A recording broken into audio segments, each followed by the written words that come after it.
सुप्रभात प्यारे बच्चों। मैं विनीत पांडे, आपका हिंदी अध्यापक। आज आप सभी के लिए आपकी पुस्तक क्षितिज का एक पाठ फादर कामिल बुल्के लेकर उपस्थित हूँ। आइए इस पाठ में आगे पहला पार्ट इसका मैं बता चुका हूँ, आपको उसको पढ़ा चुका हूँ। दूसरा पार्ट आपका दूसरा भाग है, तो उसको पढ़ते हैं। भारत जाने के बाद क्यों उठी नहीं जानता, बस मन में यह था। उनकी शर्त मान ली गई और वह भारत आ गए। पहले जीसेट संघ में 2 साल पादरियों के बीच धर्माचार की पढ़ाई की, फिर 9-10 वर्ष दार्जिलिंग में पढ़ते रहे। कलकत्ता, जो आज कोलकाता है, से बीए किया, फिर इलाहाबाद से एमए। उन दिनों डॉक्टर धीरेन्द्र वर्मा हिंदी विभाग के अध्यक्ष थे। कहाँ के? इलाहाबाद के। शोध प्रबंध प्रयाग विश्वविद्यालय के हिंदी विभाग में रहकर 1950 में पूरा किया। शोध प्रबंध यानी अपना रिसर्च। रामकथा, उत्पत्ति और विकास, ये उनके शोध का टॉपिक था, प्रकरण था। परिमल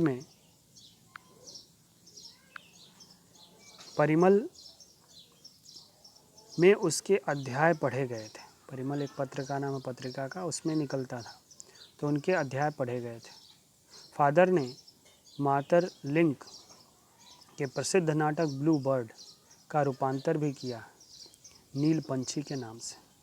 किस नाम से? नील पंछी के नाम से ब्लू बर्ड, जो मातर लिंक का एक नाटक था, उसका रूपांतर हिंदी में किया।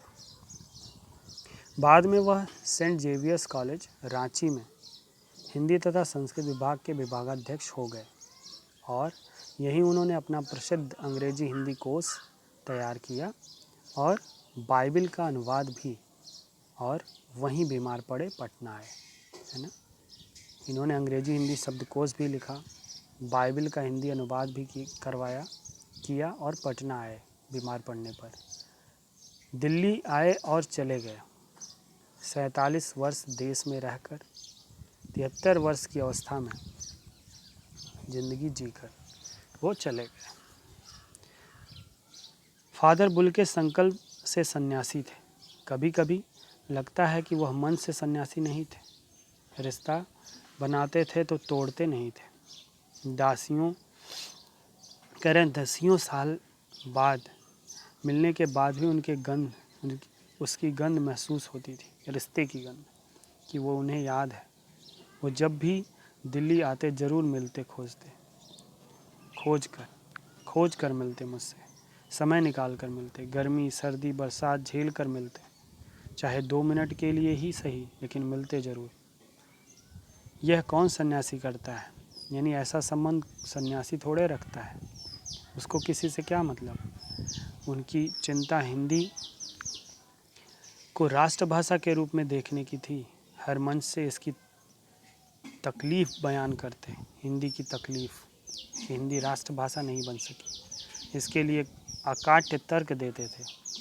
यानी जिसको कोई रोक नहीं सकता, जिसको कोई काट नहीं सकता, ऐसे विचार व्यक्त करते थे हिंदी को वो राष्ट्रभाषा बनाने के लिए।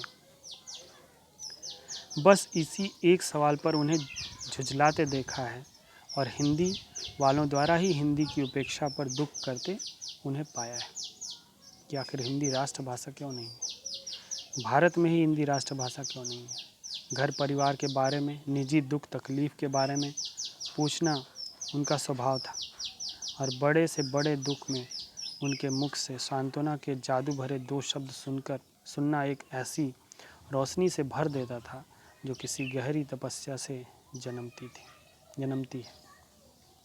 हर मौत दिखाती है कि जीवन को नई राह, वो यही बोलते थे, हर मौत दिखाती है जीवन को नई राह।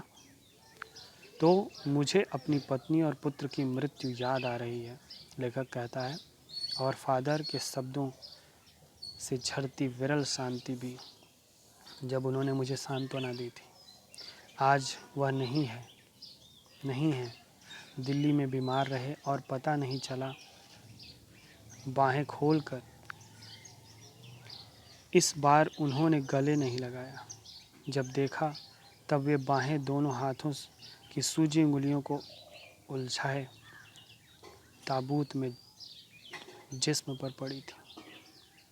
जो शांति बरसती थी वह चेहरे पर स्थिर थी। तरलता जम गई थी। वह 18 अगस्त 1982 की सुबह 10 बजे का समय था। दिल्ली में कश्मीरी गेट के निकलसन कब्रगाह में उनका ताबूत एक छोटी सी नीली गाड़ी में से उतारा गया। कुछ पादरी, रघुवंश जी का बेटा, उनके परिजन राजेश्वर सिंह उसे उतार रहे थे। फिर उसे उठाकर एक लंबी सकरी उदास पेड़ों की घनी छाह वाली सड़क के कब्रगाह के आखिरी छोर तक ले जाया गया, जहाँ धरती की गोद में सुलाने के लिए कब्र अवाक मुँह खोले लेटी थी।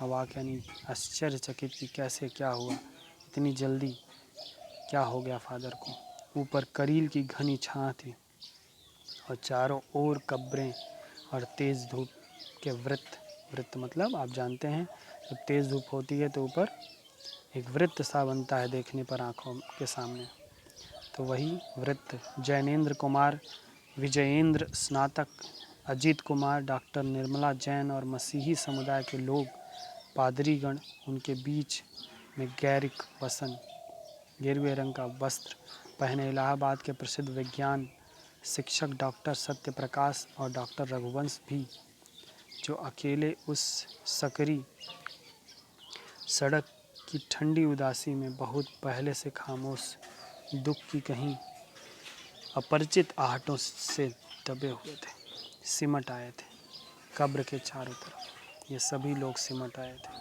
फादर की देह पहले कब्र के ऊपर लिटाई गई। मसीही विधि से अंतिम संस्कार शुरू हुआ। रांची के फादर पास्कल तोयना के द्वारा ये मसीही संस्कार हुआ। उन्होंने हिंदी में मसीही विधि की प्रार्थना की।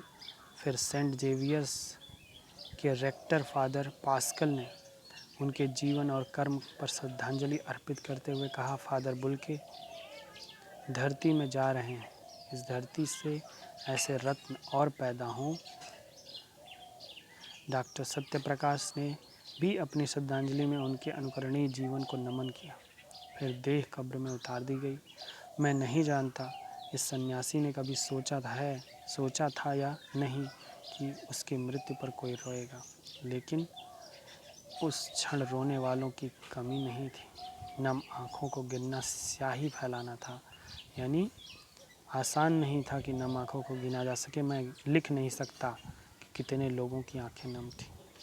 इसका अर्थ यही है, नम आँखों को गिनना स्याही फैलाना था। मतलब मैं स्याही लिखता जाता, स्याही से लिखता जाता, लेकिन संख्या बयां नहीं हो पाती जितने लोगों की आंखें नम थी, जो लोग दुखी थे। मैं नहीं जानता इस सन्यासी ने कभी सोचा था या नहीं कि उसकी मृत्यु पर कोई रोएगा, लेकिन उस क्षण रोने वालों की कमी नहीं थी। नम आँखों को गिनना स्याही फैलाना है।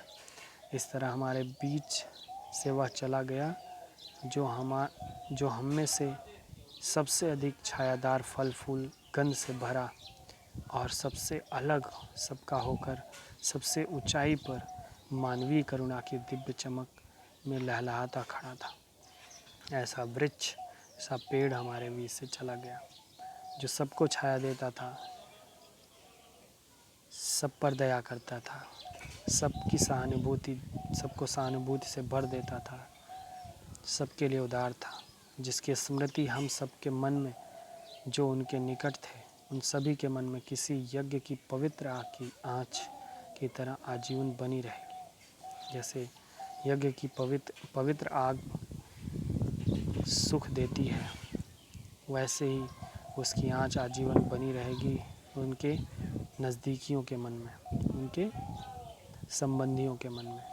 मैं उस पवित्र ज्योति की याद में श्रद्धानत हूँ, मैं उसे श्रद्धांजलि अर्पित करता हूँ। लेखक ने इस प्रकार अपनी वाणी समाप्त की। स्टूडेंट, आप भी इस वीडियो को अच्छी तरह देखिए, पाठ के आशय को समझिए और